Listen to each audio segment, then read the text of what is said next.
विकास mathematics में आप सभी लोगों का स्वागत है। मैं विकास सर आप लोगों के सामने आज फिर से एक टॉपिक लेकर के आया हूँ। उम्मीद करते हैं कि आपको हमारा एक एक कॉन्सेप्ट समझ में आ रहा होगा। अगर आपको समझ में नहीं आता है तो आप कमेंट करके पूछ सकते हैं, या तो हमारा व्हाट्सएप नंबर भी आपको दिया गया है। जो भी प्रॉब्लम हो आप व्हाट्सएप पर शेयर कर सकते हैं। नेक्स्ट कॉन्सेप्ट है अपूर्णांक टर्म में कि पूर्णांक वाला संख्या दिया रहेगा तब सबसे छोटा बड़ा कहो क्या होगा। तो याद रखेंगे कि जिसका पूर्णांक जितना बड़ा होगा वह संख्या वह भिन्न वह उतनी बड़ा होता है। जिसका पूर्णांक छोटा होता है वह सबसे छोटा भिन्न होता है। जैसे में एक एग्जाम्पल के तौर पर देख लेंगे कि यहाँ 4 पूर्णांक 5/6, 6 पूर्णांक 7/9, 7 पूर्णांक 8/9 और 8 पूर्णांक 9/10 है। इसमें सबसे बड़ा भिन्न क्या होगा? तो जिसका पूर्णांक सबसे बड़ा वो सबसे बड़ा और जिसका पूर्णांक सबसे छोटा वो सबसे छोटा। नेक्स्ट नया कॉन्सेप्ट है ये है कि अगर मान लो किसी भी दशमलव टर्म है, दशमलव वाली संख्याएं हैं, अगर उसको 10 या उसके 10 के घात के से अगर मल्टीपल करना हो, जैसे 10 हो गया, 100 हो गया, 1000 हो गया, 10,000 हो गया, यदि इस तरह से अगर हमें मल्टीपल करना होगा तो डायरेक्ट कैसे करेंगे? तो इसको करने के लिए एक छोटा सा कॉन्सेप्ट वो याद रखेंगे कि 10 पर जितना भी पावर रहेगा, जैसे 10 है तो 10 का पावर 1 हो जाएगा। जितना भी पावर रहेगा, जैसे 100 है, 10 का पावर कितना हो जाएगा? 2। फिर 1000 है तो कितना हो जाएगा? 10 का पावर कितना हो जाएगा? 3। यानी कि 10 का पावर 3, 10 का पावर 2, 10 का पावर 1, इस तरह से होगा 10 का घात में 1 2 3 4 5। जितना पावर होगा उतना अंक उसको क्या कर देंगे? दाया कर देंगे, राइट साइड कर देंगे। जैसे में देखिए क्वेश्चन आपका 1.7254 मल्टीपल है 100। 100 मतलब क्या? 20 20 एक 10 पावर है। इसका मतलब दो स्थान क्या कर देंगे? दाएं कर देंगे। दशमलव देखिए 1 के बाद है ना, इसको उठाइए और राइट साइड अपने राइट हैंड के साथ लाइए, तो 7 2 के बाद डाल दीजिए, यानी आंसर हो गया 172.54। इस तरह से आप उसको बना सकते हैं। इसी कॉन्सेप्ट में एक आप बना सकते हैं कि यदि मान लीजिए कि दशमलव के टर्म में ही है और यदि उसे हमें भाग करना है तो क्या होगा ना, डिवाइड करना होगा तो क्या करेंगे? तो बस वही पावर है कि 10 का पावर 1 2 3 4 5 है। इसमें मल्टीपल जब कर रहे थे तो क्या कर रहे थे? राइट साइड कर रहे थे, राइट हैंड साइड। और जब हम ये करेंगे तो लेफ्ट हैंड साइड में ले जाएंगे। तो जब लेफ्ट हैंड साइड में ले जाएंगे यानी कि जितना पावर रहेगा उतना लेफ्ट हैंड में ले जाएंगे। यानी देखिए डिवाइड कर रहा है इसमें कितना? 1000 से, तो 1000 इसको लेफ्ट साइड ले जाइए तो क्या हो जाएगा? 1 2, इधर तो 2 दो डिजिट था तो क्या करेंगे? एक जीरो डाल देंगे, 3 डिजिट हो जाएगा, यानी ये हो जाएगा 0.024657। इस तरह से आप डायरेक्ट 10 के घात वाले को कैलकुलेशन कर सकते हैं। अब देखिए एक छोटा सा कॉन्सेप्ट है, बहुत बहुत ही बहुत अच्छा है। तो देखेंगे कि जब कोई दशमलव भिन्न, जैसे यहाँ दिया हुआ है पॉइंट ए, ऊपर में एक रेखनी दिया हुआ है, वो बार सिंबल कहलाता है, इस रूप में दिया हुआ रहेगा। अगर उसे हम साधारण भिन्न में बदलना होगा तो हम कैसे बदलेंगे? तो जैसे ये पॉइंट ए है, ऊपर में बार का सिंबल है, यानी क्या हो जाएगा? a/9। जैसे ये क्वेश्चन का एक एग्जाम्पल के तौर पर देगा, 0.3 दे दिया, एक बार का सिंबल दे दिया, यानी कितना हो जाएगा? 3/9। एक नेक्स्ट एग्जाम्पल भी ले लीजिएगा। तो कोई भी दशमलव, जैसे देखिए पॉइंट ए बी, यानी कि 2 डिजिट में रहेगा, एक बार का सिंबल होगा, तो वो दोनों डिजिट अंश और में उसमें 1 9 था, अब 9 हो गया। एक डिजिट के लिए 19, 2 डिजिट के लिए 9, 3 डिजिट के लिए 39, 4 डिजिट के लिए 49। इस तरह से चलेंगे। जैसे 0.45 है तो क्या हो जाएगा? 45/99। और मान लीजिए यहाँ लेगा 456 रहता तो ऊपर होता 456/999, या 4567 होता तो 4567/419। इस तरह से आप इस कॉन्सेप्ट को बना सकते हैं, बहुत ईजी से आप चेंज कर सकते हैं। यदि नेक्स्ट है कि अगर मान दशमलव भिन्न में ही है परंतु ए पॉइंट बी सी का पावर दिया होगा के रूप में, यानी कि क्वेश्चन आपको एग्जांपल में दिया हो, जैसे दे दिया 14.73, ऊपर में बार सिंबल। अब इसको क्या करेंगे?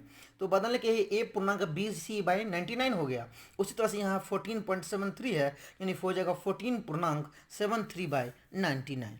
इस तरह से कुछ भी डिजिट रहेगा। तो चलते नेक्स्ट कॉन्सेप्ट है आपका कि जब कोई दशमलव भिन्न में दिया हुआ है, फॉर्म दिया हुआ है ए पॉइंट बी सी, लेकिन वो जो बार का सिंबल है ना वो बी सी पर नहीं, ओनली सी के रूप में दिया हुआ रहेगा। अब हम उसको साधारण भिन्न में बदलना है तो हम क्या करेंगे? तो ए पॉइंट में है ना, जो भी ये पूर्णांक टर्म रहेगा उसे ए पूर्णांक कर दिए। अब जो पूरा टर्म है बी सी तो बी सी कर दिए। अब घटाना उसी को है जिसके ऊपर में बार का सिंबल नहीं दिया हुआ रहेगा, उसको घटाना है माइनस में, यानी कि बी के ऊपर सिंबल नहीं है ना, इसलिए माइनस में बी। अब बाय कितना कर लेंगे? 90। ये 90 क्यों? क्योंकि एक डिजिट के लिए जानते थे 9 है, दूसरा डिजिट पता था तो 9 रहता था, परंतु एक डिजिट पर है और एक पर दूसरा पर नहीं है, इसलिए कितना हो जाएगा? 90। जैसे कि एग्जाम्पल है 2.47। तो देखिए 2 पूर्णांक, अब 47 है तो 47 माइनस 4 पर क्या है, बार का सिंबल नहीं है, इसलिए माइनस में 4 बाय कितना हो गया 90। इसी तरह से नेक्स्ट एग्जांपल देखेंगे कि जैसे देखिए ए पॉइंट यहाँ है बी सी डी, यानी कि सी डी के ऊपर है, बी के ऊपर नहीं दिया हुआ है। अब हमें साधारण भिन्न में बदलना है, तो क्या करेंगे, ए पूर्णांक, ये टोटल जितना है बी सी डी, तो बी सी डी माइनस जिस पे बार का सिंबल नहीं है वो हमको सब्ट्रैक्ट करना है, घटाना है, तो माइनस में कितना आ गया बी। अब देखिए कितना आ जाएगा 99, कितना पर नहीं था, अब 999 होता, पर कितना डिजिट पर वहाँ बार का सिंबल नहीं है, एक डिजिट पे, तो एक डिजिट पे नहीं है यहाँ, इसलिए एगो जीरो डाल दिए। दो डिजिट पे नहीं था तो दो जीरो रहता है इस पे, अब उससे से घटा लिए, इससे 2.753 है, 2 पूर्णांक 753 माइनस जिस पे नहीं है उसको घटाना है, 7 पे नहीं है इसलिए माइनस में 7 बाई इतना। अब उसको कैलकुलेशन कर दीजिए, सिंपल। कंफ्यूजन ना हो इसके लिए एक डी और ले लीजिए क्वेश्चन, जिस दशमलव भिन्न दे दिया है A point B C D E F. A point का मतलब क्या, कोई भी एक डिजिट अंक दिया हुआ रहेगा, उसके बाद 3 4 और 5 डिजिट दिया रहेगा इस फॉर्म में। अब उसको मैं साधारण भिन्न के रूप में बदलना होगा, तो अब हम क्या करेंगे, तो डायरेक्ट इस टर्म में हम करेंगे कि जैसे B C D E F, यानी कि देखना है कि पॉइंट के बाद जितना डिजिट है वो पूरा डिजिट को लिख देना है, माइनस जिस पे बार का सिंबल नहीं है उसको घटाना है। अब क्या दे दिया, बी सी पे बार का सिंबल नहीं है, बी सी को घटा लीजिए बाय। अब देखिए कितना पर बार का सिंबल है, 3 डिजिट डी ई एफ, जितना डिजिट पर है उतना 9 लिख दीजिए, 999। कितने डिजिट पे बार का सिंबल नहीं है, 2 डिजिट पे नहीं है, इसलिए 2 डिजिट यानी कि 2 को जीरो डाल देंगे, हो गया कॉन्सेप्ट। जैसे 3.7259 है, यानी 519 के ऊपर बार का सिंबल है, यानी कि वो नीचे में डालने के लिए जितना पर बार का सिंबल उतना 999, जितना पे नहीं दिया हुआ रहेगा उतना जीरो, 2 डिजिट नहीं दिया हुआ इसलिए डबल जीरो। आप जानते जो भी पॉइंट से पहले आता है वो पूर्णांक, तो पूर्णांक, फिर जो पूरा डिजिट है वो माइनस जिस डिजिट पर बार का सिंबल नहीं है उस डिजिट को घटा लेना है, तो 72 घटा लिए। अब इस तरह से आप इजी से कैलकुलेशन कर सकते हैं।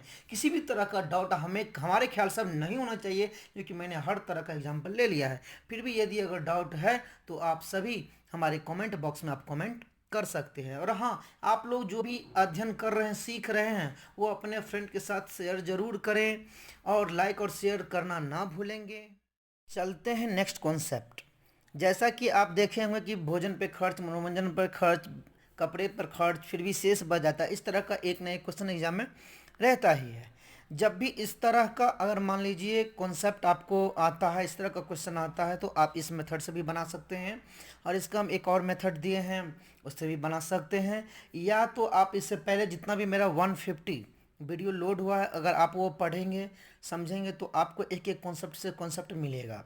सबसे पहला बात कि बहुत सारे लोग नए जो रहते हैं, जो लोग हमारा ऑफलाइन में क्लास नहीं किए हैं, उन लोगों को क्या होता है कि मेरा वीडियो समझ में नहीं आता है, और बहुत बार ऐसा होता है कि सब बोलते हैं कि सर हमें आपका वीडियो समझ में नहीं आ रहा है। लेकिन मेरा जो भी वीडियो बना हुआ है, जो भी कॉन्सेप्ट है, वो बहुत ईजी वे में, बहुत शॉर्ट में बन जाता है। उसे सीखने के लिए आपको सबसे पहले रेशियो चैप्टर पढ़ना होगा।